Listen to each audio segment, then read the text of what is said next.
নমস্কাৰ আৰম্ভ কৰিছো দিনটোৰ তাৎপৰ্য আজি ২৭ জানুৱাৰী অসমীয়াৰ লেখেৰে মাঘ মাহৰ ১৩ তাৰিখ আজি ইটালীৰ মেমৰিয়েল ডে বা স্মৃতি দিৱস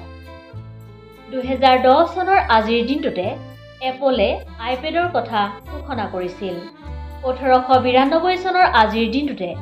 অসমৰ এগৰাকী বুৰঞ্জীবিদ শিক্ষাবিদ সমাজ সংগঠক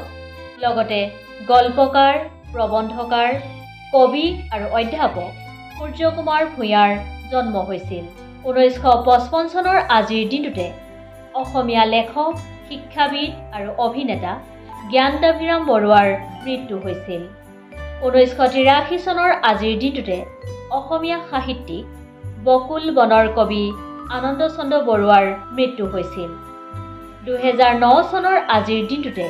ভাৰতীয় স্বাধীনতা সংগ্ৰামী ৰামাস্বামী ভেংকট ৰমনৰ মৃত্যু হৈছিল।